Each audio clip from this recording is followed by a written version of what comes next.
Welcome to Esther's Legacy, for we are here for such a time as this. And today we are actually going to be studying that chapter, Esther chapter 4, where Mordecai tells her, or perhaps you are there for such a time as this. So let's begin with a word of prayer today, because this is kind of a big topic today. We're coming up onto the crux of the matter in the book of Esther.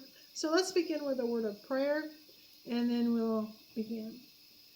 Our Father, our King, I pray that you would be with us today, that you would be with our study. Help me to speak the words you want me to speak, nothing less and nothing more. I pray, Lord, that you would be honored and glorified by our study today. Be with the ladies who are listening and studying. Help us all to come closer to you through this study of the book of Esther. In Yeshua's name, amen. Okay, are you ready? Today, chapter 4 of the book of Esther. Here we go. Verse 1. When Mordecai learned everything that had been done, he tore his clothes, put on sackcloth and ashes, and went out through the city, lamenting and crying bitterly. He stopped before entering the king's gate, since no one was allowed to go inside the king's gate wearing sackcloth. In every province reached by the king's order and decree, there was a great mourning among the Jews, with fasting, weeping, and wailing, as many laid down on sackcloth and ashes. Okay, chapter 3 ended, if you remember, with the decree going out. Started in Susa. It went out from the citadel, went out from the palace. And Haman had framed this attack on the Jews in such a way that seemed beneficial to the king. Right? These people are against you. They don't obey your laws. And they're in our way. And we need a way to pay for the war with Greece. And this would provide that. So everything that Xerxes needed to hear is what Haman told him, to get him to go along with a decree to destroy the Jews. So at the end of chapter 3, Haman and Xerxes are sitting down, they're drinking together, they're fellowshipping together. They think they've done a good thing, a good job, right? Haman has totally got Xerxes convinced that this is the right thing. Well, news goes out, and of course it hits Susa first. And we talked about last time how when the news went out, it went out at Passover. The time of deliverance, the time of when, yes, sacrifices are made, but deliverance is remembered. Salvation and redemption is remembered on Passover. And all of a sudden, instead of remembering the deliverance from years past out of Egypt, they are now lamenting to God for him to deliver them once again. And so this word goes out, and Mordecai hears of it. And he goes out in sackcloth and ashes. And if you remember, Mordecai is an official at the king's gate. He cannot go into the king's gate in sackcloth, but he goes up to the gate. He goes throughout the city, and he goes up to the gate. Why am I making this point? Because this was not a private lamenting. This was not a private request for God to deliver his people. This was not private in terms of him not letting everyone know what was going on. Mordecai had outed himself, so to speak, as a Jew when the other officials at the king's gate asked him why he was not bowing before Haman. Remember, he told them, I will not bow. I am a Jew, and I will not bow to Haman, because Mordecai knew exactly who Haman was. So he does not bow. He had kept his identity private. He had told Esther to keep her identity as a Jewess private, even from her husband. And here we have him telling these officials, and these officials taking that word to Haman, that yes, in fact, Mordecai is a Jew. Well, this lamenting is not private. Mordecai is not keeping anything secret or private any longer. Everything is out in the open. This is very crucial to our understanding of what is happening here. He is publicly lamenting at Passover, a time of celebration and memorial of God's redemption. He needs God to redeem his people once again. And he is, in essence, not fully yet, but he is also starting to call the attention of what is happening to his own people. He is calling the attention of what is happening to the officials at the city gate. And he is asking God to step in and make a way. And as this goes out throughout all of the provinces within Persia, the Jews begin to lament. They begin to cry out. They begin to go in sackcloth and ashes. Okay? And of course, there's also, I want to point this out too, not only is Mordecai in sackcloth and ashes, but before he even puts that on, he tears his clothes. He tears his clothes. Yes, he's lamenting, but remember, when he is in those clothes, he's at the king's gate. And he tears what he wears at the king's gate. He is publicly saying, my identity is not found in my responsibility at the king's gate. My identity is found in who I am with my God. I am one of his children. I am a child of Israel, a child of the living God. And I am going to approach him. So the edict goes out to all the provinces. Do you remember? One of those provinces is Israel itself. Do you remember? And what's interesting in the book of Ezra is that we see things happening in the reign of Cyrus, in the reign of Darius, but when it comes to the reign of Xerxes, in the book of Esther, things are pretty much at a halt, right? The temple's been rebuilt. The city walls have not been rebuilt. They don't get built until Xerxes' son, Artaxerxes, is on the throne. So in the book of Ezra, there's almost a halt within Israel in terms of forward activity. Okay? So there's this lamenting. And we go to verse 4. When the girls and officials attending Esther came and informed her of this, the queen became deeply distressed. She sent clothes for Mordecai to wear instead of his sackcloth, but he wouldn't accept them. So it is her girls and the officials attending Esther, that bring her this news about Mordecai. Whether she had let them know that she was related to this official at the city gate or not, they might have just brought her news of this crazy man out in the streets in sackcloth and ashes.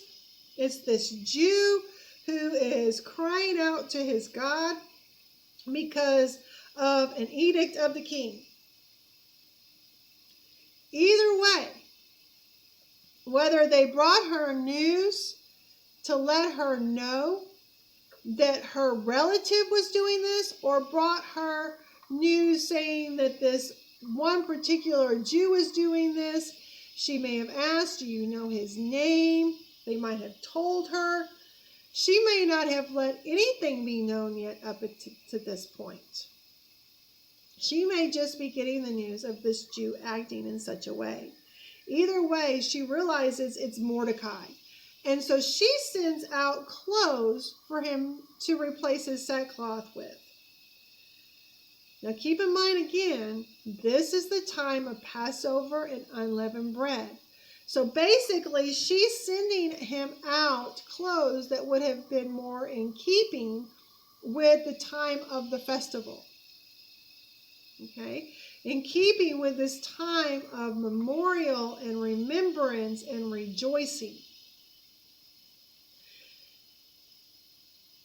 And he refuses those clothes.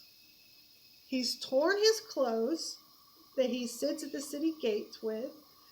He's put on this sackcloth and ashes. He's refusing these clothes from the queen that would have been more in keeping with the festival. And Esther's confused. She does not realize what the specific edict was that her husband had sent out. Okay? We learn why in just a minute, so I'll hold off on that. But she does not yet realize what has happened. She is in the confines of the palace. She is protected. No one has told her this news yet. And so the way Mordecai is acting is completely out of character in terms of how she knows Mordecai. Because again, she does not know the news. So we go to verse 5. So Esther summoned Hatak, one of the king's officials attending her, and instructed him to go to Mordecai and find out what all this was all about and why. Hatak went out to Mordecai in the open space in front of the king's gate. Okay? So Mordecai again has gone up to the king's gate, but not through the king's gate. Okay? He is within seeing distance, hearing distance of those who are at the city gate. Well, those people who are at the city gate are the same officials who asked him why he would not bow to Haman. And so they're seeing him and hearing him. And Hatak goes out to that open space in front of the city gate to go to Mordecai, to find out what is going on, to be able to bring word back to the queen, to Queen Esther. Verse 7, and Mordecai told him everything that had happened to him and exactly how much silver Haman had promised to put in the royal treasury for the destruction of the Jews. He also gave him a copy of the decree for their destruction issued in Shushan, so that he could show it to Esther, explain it to her, and then instruct her to approach the king and intercede with him and implore his favor on behalf of her people. Hatak returned and told Esther what Mordecai had said. Okay, let's break this down. So Mordecai tells Hatak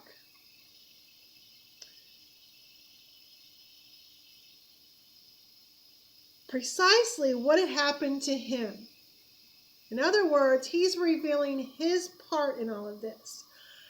I would not bow to Haman because Haman is an Agagite, an Amalekite, an enemy of our people. God said he would be at war with the Amalekites from generation to generation, and I would not bow to this enemy of our God. I did not do it. And because I did not do it, not only is Haman coming after me, he's coming after our people. He also tells Esther how much silver has been promised to the king, basically to reimburse him for the war with Greece. How much silver has been promised to him. Isn't it interesting that Mordecai actually knows that number? Remember, there was a tablet that was found in a city south of Babylon that had the name of Mordecai on it as an official of Xerxes' court at the king's gate of King Xerxes. And that official at Xerxes' gate was an accountant whose name was Mordecai. So Mordecai knows the exact amount Haman has promised to give to the king. That would make complete sense if, in fact, the Mordecai on that tablet found in that city south of Babylon is the Mordecai of the book of Esther. Got that? He knows that amount. He's heard that amount. Okay? And that amount has been promised to be put into the royal treasury. He also gives Hatak a copy of the decree for the destruction of the Jews. A copy that was, issued there in Susa, that went out at Passover. He says, take this to her, basically read it to her, explain it to her. Not that Esther could not read. I believe coming up in a household like Mordecai's, I'm sure she could read. But to read it to her and explain it to her, probably the explanation came in terms of Mordecai's part in all of this, but also this would have come as a shock to Esther. So go ahead and explain it to her, get her past the shock, make sure she understands what's going on. Again, she was protected in the palace. And ask her to go to the king on behalf of her people.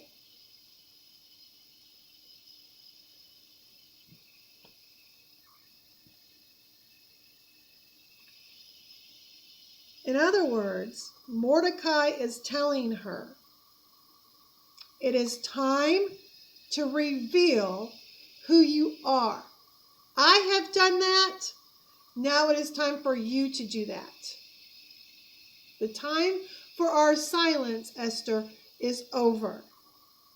We must now speak. And so Hatak goes back and gives that message to Esther. In verse 10, then Esther spoke to Hatak and gave him this message for Mordecai. All the king's officials, as well as the people of the royal provinces, know that if anyone, man or woman, approaches the king in the inner court without being summoned, there is just one law.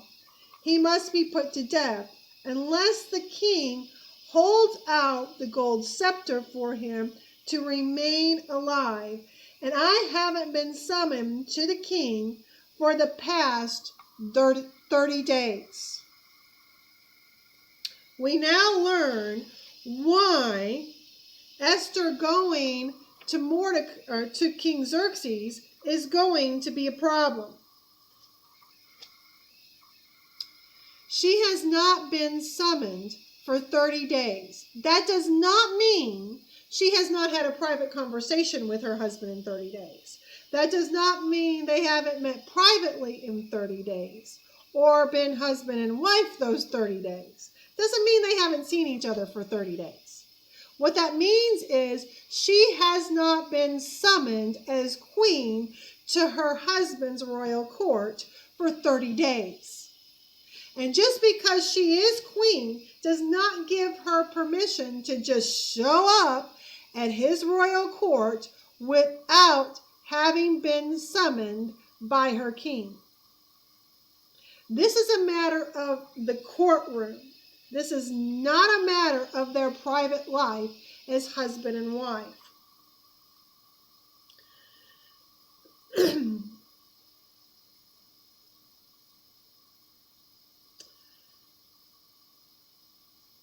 But Esther,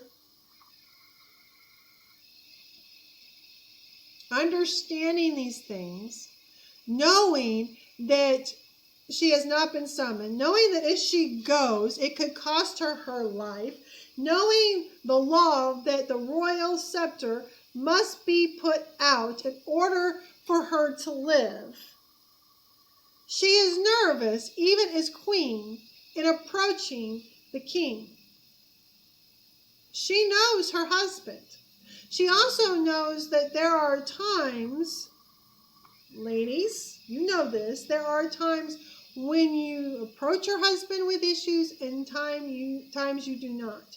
If he is extremely busy or has something else going on, when he is not able to give you his full attention as to what you need to tell him, that is not the time to go to your husband. Right? You need to make sure that he's going to hear what you say. Well, same thing here. Not only does she need to go in an appropriate time to make sure her husband hears exactly what she's telling him, that he's not distracted by other matters, but also that he is even pleased to see her. Remember, that idea of being pleasing and that idea of pleasure is very much a part of our story in the book of Esther. Vashti displeased Xerxes. Esther wants to please him. Okay? So all of this is playing a role in her apprehension of going in to her husband's court. However, Mordecai has a reply for her. Verse 12, upon being told what Esther had said, Mordecai asked them to give Esther this answer. Don't suppose that merely because you happen to be in the royal palace, you will escape any more than the other Jews. For if you fail to speak up now, relief and deliverance will come to the Jews from a different direction. But you and your father's family will perish. Who knows whether you didn't come into your royal position precisely for such a time as this? This is a huge answer. Ultimately, Mordecai is telling her, yes, I know the law. Yes, I know what it could mean. But Esther, irregardless of what it could mean, you need to go anyway. You need to reveal who you are. It is time. And it is time for you to intercede for your people. Okay? He tells her, don't suppose that merely because you happen to be in the royal palace, you will escape any more than the other Jews. In other words, it will come to be known, Esther, that you are a Jew. You're not going to escape this tragedy if you keep silent. Okay? And that idea of staying silent actually carries with it the idea to conceal or to keep in secret. Don't hold on to this secret anymore, Esther. Yes, Ecclesiastes 3 verse 7 tells us there's a time to be silent and a time to speak. But this was not the time for Esther to be silent.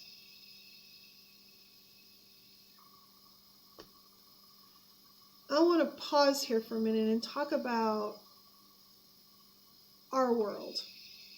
What's going on today in our culture, even on social media. There are people who are nervous about speaking the truth, saying what they think, because they don't really want anyone else to know. And again, there is a time and place for that. Okay? But there is also a time to reveal who we are and what we believe. There is a time to stand for truth and what is right. There is a time to stand up for people who may not be able to stand up for themselves or don't need to stand up alone, or even if you are in a position to be a spokesman for those people. Right? We see that with the right to life, with the abortion issue. Unborn children cannot speak for themselves. They need to have someone speak for them. That is just one example. But as things get more chaotic in our world, and when we put things out, when we speak in the public arena, as Mordecai was doing, when we speak in the public arena, which today is in a lot of ways social media,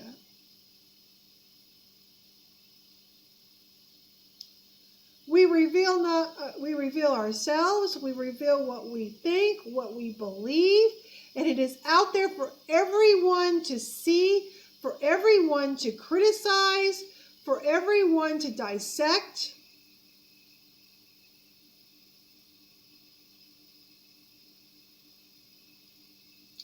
It was the same for Mordecai. Again, he was saying these things at the city gate. He might have not have went in, but he was right there at it. Right there in front of the officials who he had told he would not bow to Haman because he was a Jew. He had revealed that at the city gate. And now they are seeing this Jew, this proud Jew, in sackcloth and ashes, because an order and a decree from the king has come out saying that all Jews will be destroyed. So yes, there is a time to be silent, but there is also a time to speak, and we need to know the difference between those things. We need to be willing to stand up for others and not just ourselves. Mordecai is not lamenting because he was targeted. He is lamenting and he is crying out to God because his people have been targeted. The people of God have been targeted. There are elements in our world, there are elements even on social media that are very much against the people of God today.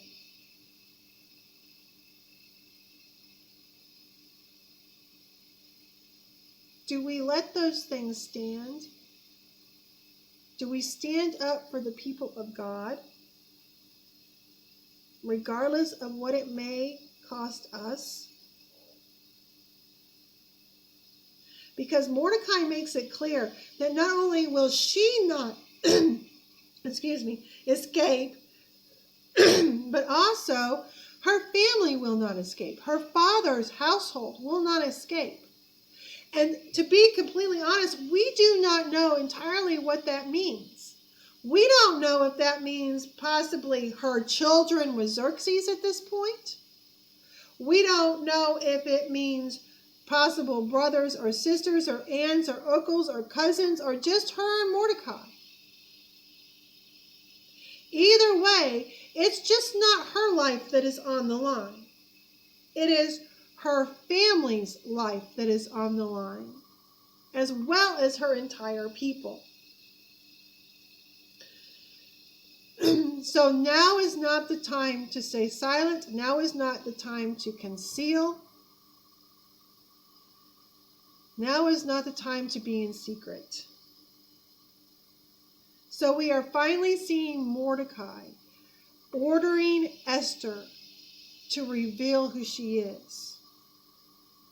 She had obeyed him all this time.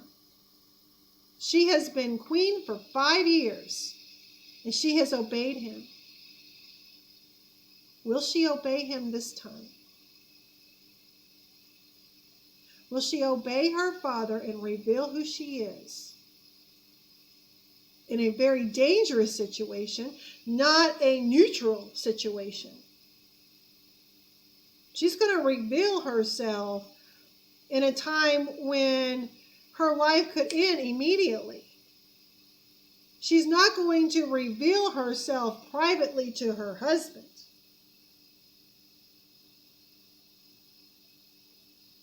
Let that sink in for a minute. What she is about to do is, just like Mordecai, is very public.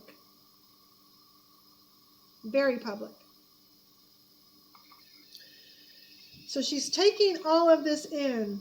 And Mordecai even adds, for if you fail to speak up now, if you remain silent, if you keep this a secret, if you continue to conceal it, relief and deliverance will come to the Jews from a different direction. God will find a different way. God will find a way to deliver his people, Esther.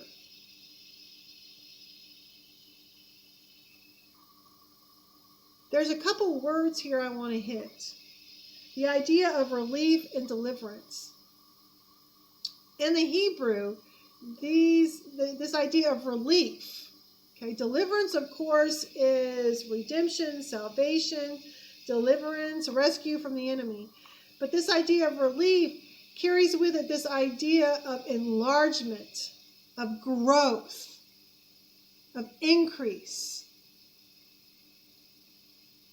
Not only will he deliver his people, but he will increase his people. That is the relief. We will see this concept that Mordecai is touching on here with Esther play out later in the book. But I believe this may be one of the reasons God actually allows for all of this to happen in the first place. Not only is he going to battle with the Amalekites through Haman, but he is also going to bring relief and deliverance to his people. He's going to do something spectacular for them. And if she keeps silent, that will still come. God will make a way. You know, God will make a way where there seems to be no way, right? This was one of those times there didn't seem to be any way. Esther might be, in human terms, what they would have thought of as their only option. But Mordecai is telling her, even if you don't, God will make a way for his people. Because God had promised not to completely destroy his people. He had made that specific promise to his people. That even when they disobeyed, and even when he sent them out of the land, even when he punished them, he would not completely destroy them. And that is exactly what Haman has been calling for here. It's exactly what this edict is calling for. Their complete destruction within the kingdom of Persia. Okay?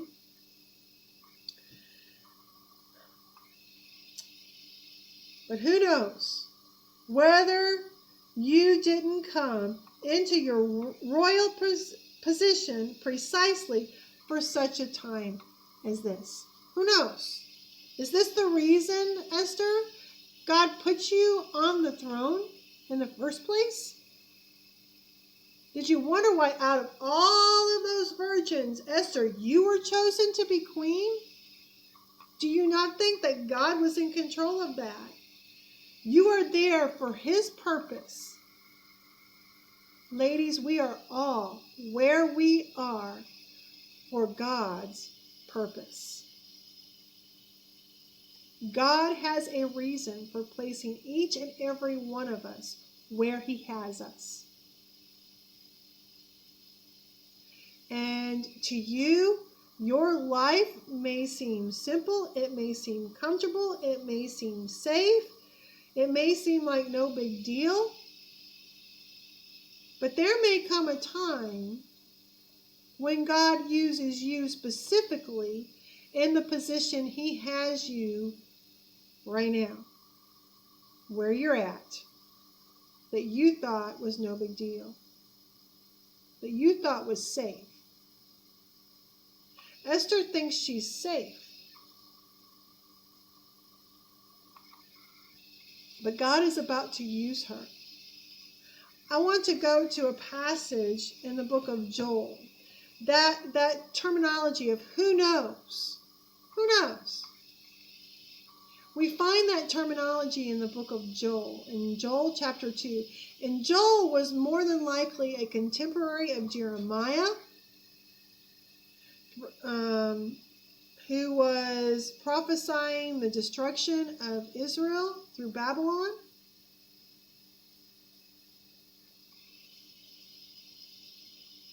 And so in chapter 2, if you'll go there with me, look in verses 12 through 14.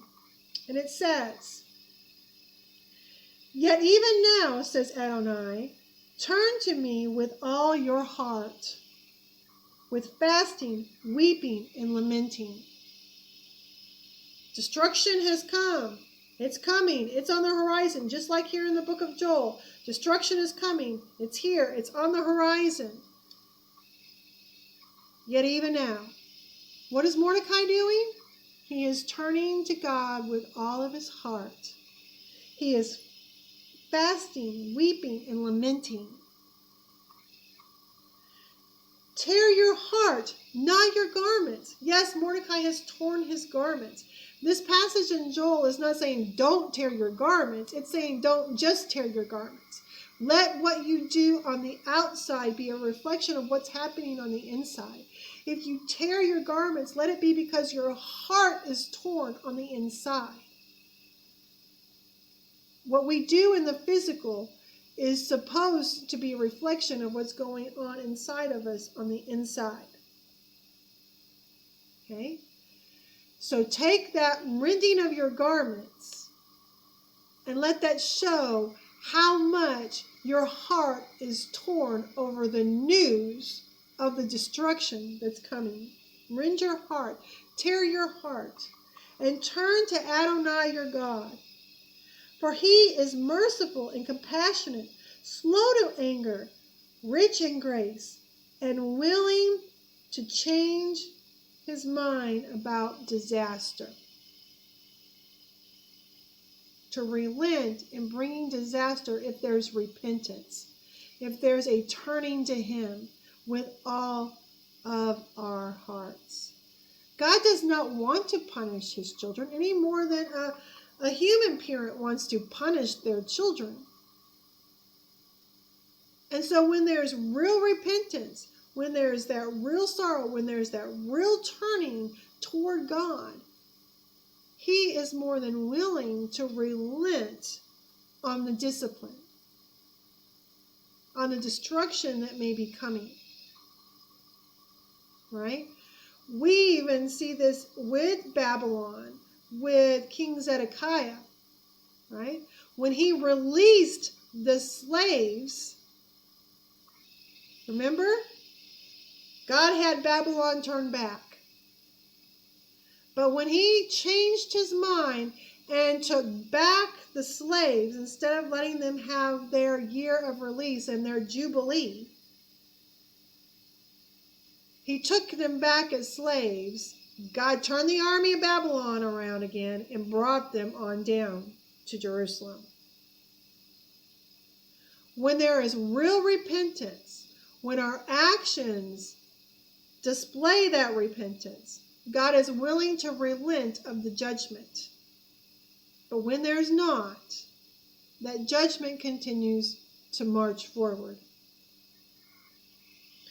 But here Joel is saying, turn to him. He's slow to anger. He's rich in grace. He's willing to change his mind about disaster. What if there's a turning to him with all of their hearts? If there's a tearing of the heart. Verse 14, who knows? Who knows? There it is. Mordecai says, who knows, Esther? And here Joel is saying, who knows, people of Israel? He may turn, change his mind, and leave a blessing behind him. Enough for grain offerings and drink offerings to present to Adonai our God.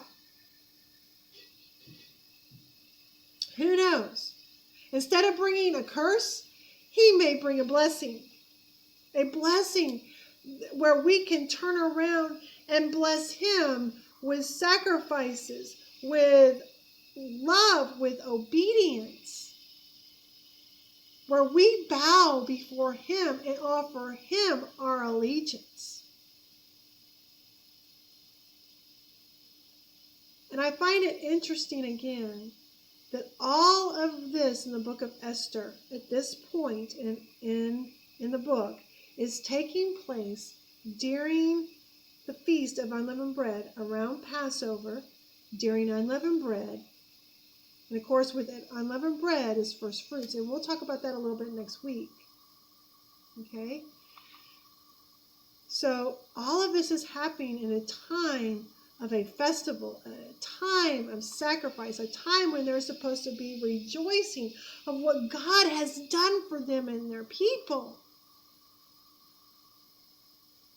And it is God who supplies even what we need for those sacrifices.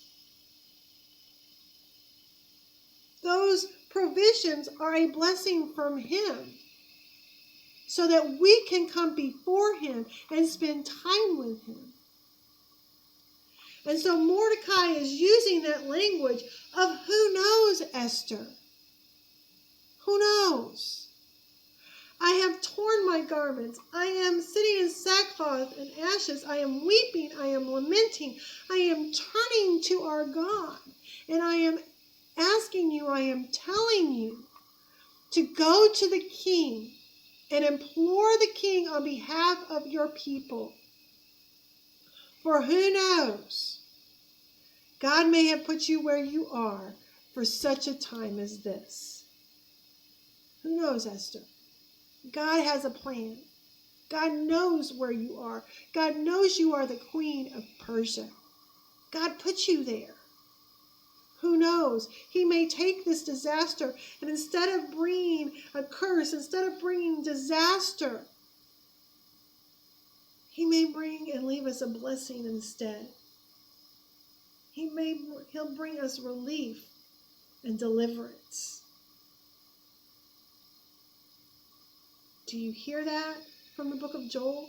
To me, that just rings out the hope that is in Mordecai's heart as he is asking his God for relief, for deliverance, for blessing instead of disaster, blessing instead of curse. Yes, his people have not been who they were supposed to be. Yes, many of them are still in the kingdom of Persia and have not gone back to Israel. But who knows if we turn to him? Who knows? And so Esther in verse 15 says this. It says, Esther had them return this answer to Mordecai. Go, assemble all the Jews to be found in Shushan, and have them fast for me, neither eating nor drinking for 3 days, night and day.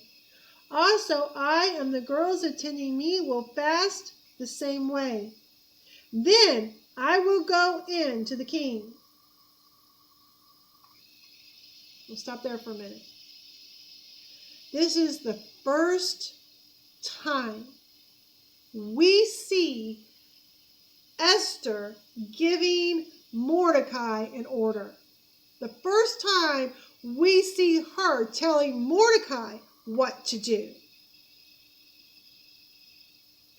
She is in essence telling Mordecai, Mordecai, I will do just as you say, but before I do, I need you to do something for me. I need you to assemble our people, and I need you to tell them to fast and pray, to tell them to fast for me, to be able to go in to the king. I will do it. My girls will do it. Let's do this for 3 days. 3 days, 3 nights. Let us fast. Let us implore our God for mercy. And this idea that they are fasting for her is also her way of asking, have them fast, have them ask God that when I do go in to the king, it is a good time. That it is a time when he is favorable toward seeing me and is not upset at seeing me where I should not be without being summoned. Make his heart favorable toward me.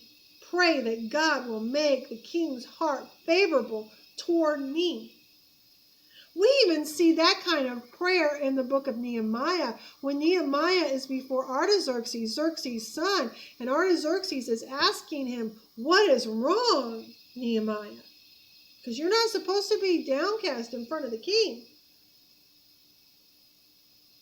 What is wrong?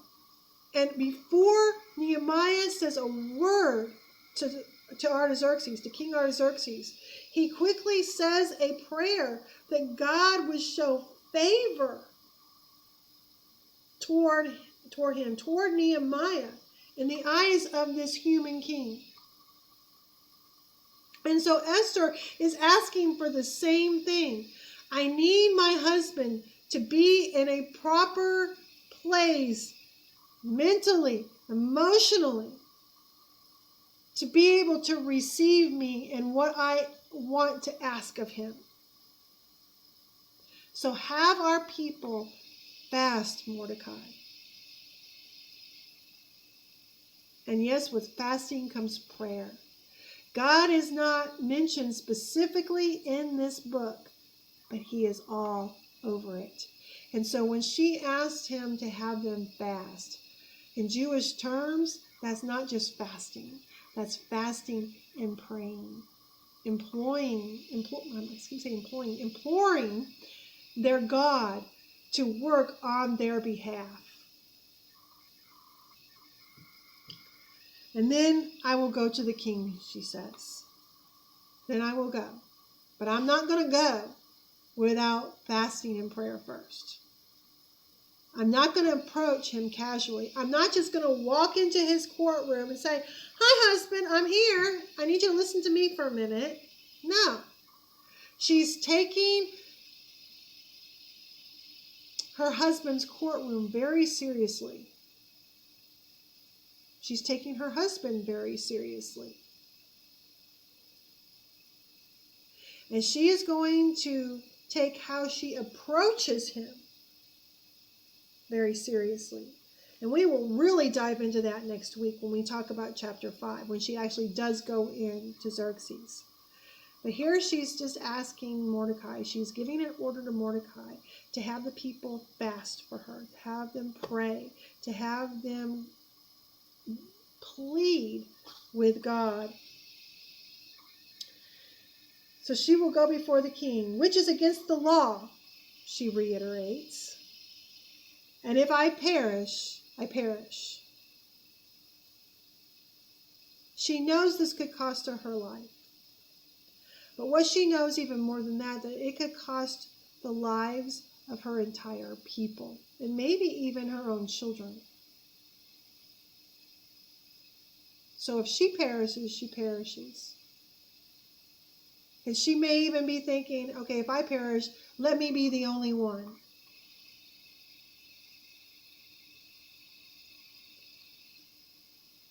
But either way, she's willing to go. no matter what the cost. She's willing to walk in to that danger. I have in my head right now because the danger zone, right? She's willing to walk in to that danger. She's willing to put her life on the line for what is right, for what is true, for what is godly. She's willing to put her life on the line for believing that God would not allow the utter destruction of his people because he has promised he would not allow that destruction.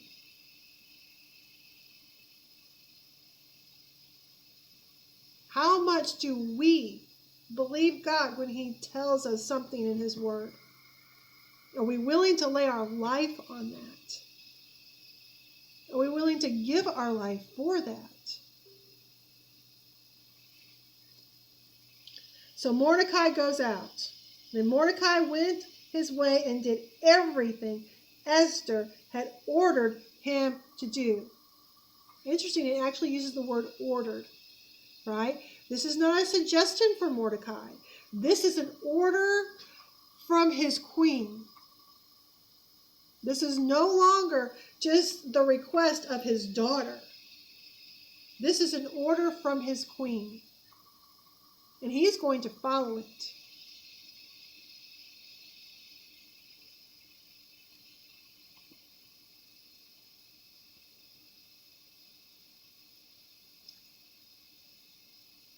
We have to be willing to be who God has called us to be, regardless of the inconvenience, regardless of the danger, regardless of how public it may need to be. And I have to tell you, I have been hesitant for a while to start doing these types of broadcasts online. I've been hesitant about that. Wasn't sure. I'm like, God, I'm not. And God finally just said, it's time. It's time. And it is time for us to remember the account of Esther. It is in his word for a reason. And we are living through very similar times. And the time of this type of seriousness is coming our way faster and faster and faster.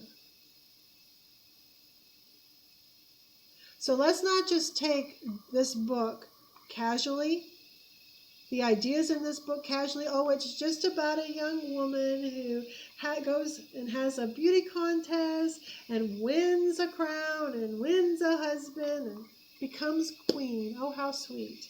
That is not what this book is about. This book is about God placing his people where he wants them for his purposes, regardless of the danger. So let's continue as we study through this book of Esther. Let's keep these things in mind because we are beginning to live some of this. And we are here for such a time as this. God knew exactly when he was going to put us on this planet. What was going to be taking place on this planet while we are here. He knows what's going to be taking place on this planet in 2 years, 5 years, 10 years. He knows what he has us here for. And we are here for such a time as this. Let's be faithful to him in all we do and all we say. God bless and shalom.